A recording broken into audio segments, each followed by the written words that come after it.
भारत और रूस एक बार फिर से दुनिया की नज़रों में आ गए हैं। हाल ही में जब रूस के राष्ट्रपति व्लादिमीर पुतिन अमेरिका के अलास्का से लौटे तो उनके लौटते ही एक चौंकाने वाली खबर सामने आई।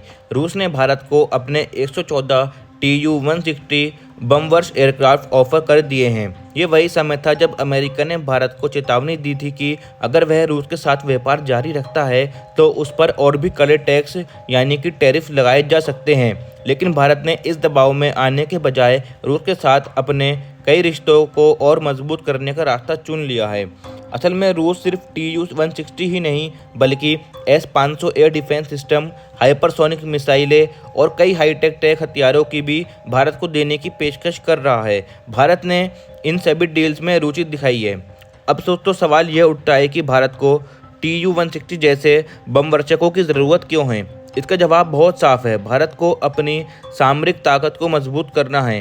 खासकर चीन और पाकिस्तान जैसे पड़ोसियों के बढ़ते खतरे को देखते हुए भारत इन सभी का फैसला ले सकता है। Tu-160 जिसे नाटो देशों में ब्लैक जैक कहा जाता है, दुनिया का सबसे लंबी दूरी तक मार करने वाला बमवर्षक है। इसकी रेंज करीब 12,000 किलोमीटर है और यह न्यूक्लियर और कन्वेंशनल दोनों तरह के हथियार ले जाने में सक्षम है। भारत के पास फिलहाल इस क्लास का कोई बमवर्षक नहीं है, जबकि चीन और अमेरिका पहले से इस क्षमता से लैस हैं। इसलिए भारतीय वायुसेना लंबे समय से इस तरह के बॉम्बर्स की मांग कर रही थी।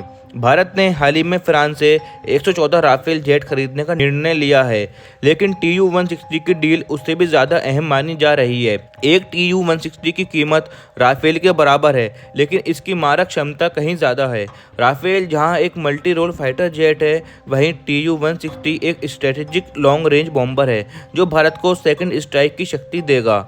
यानी कि अगर कोई देश भारत पर न्यूक्लियर हमला करता है तो भारत के पास जवाबी हमला करने की ताकत बनी रहेगी और भारत भी उस पर न्यूक्लियर हमला कर सकता है।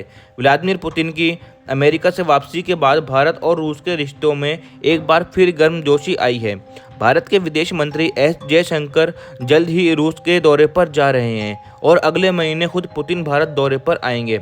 माना जा रहा है कि इस दौरान Tu-160 की डील पर साइन हो सकता है। इसके अलावा रूस ने भारत को अपनी हाइपरसोनिक मिसाइलें R-37M और R-77M भी ऑफर की है, जिन्हें भारत अपने सुकोई M-30 MKI फाइटर जेट में लगाएगा। इन मिसाइलों की रेंज करीब 4,000 किलोमीटर है और यह दुनिया की सबसे लंबी रेंज की एयर टू एयर मिसाइल मानी जाती है।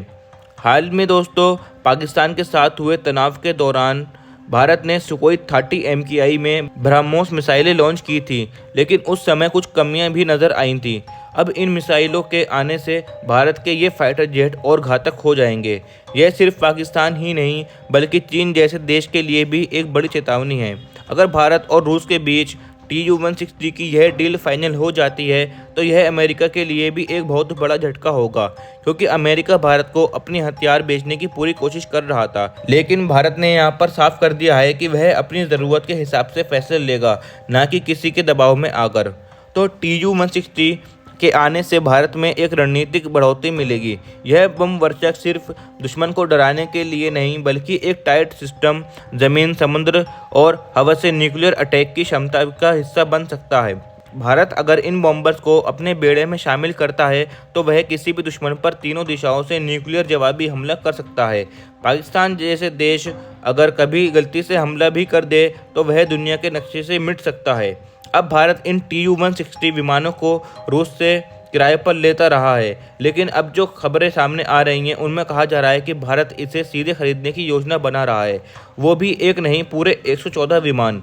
अगर यह डील होती है तो यह भारत को सैन्य क्षेत्र में एक नई ऊंचाइयों पर पहुंचा सकती है और अमेरिका जैसे देश को एक बैकफुट पर ला सकती है। अब दोस्तों इसमें आपकी बारी है।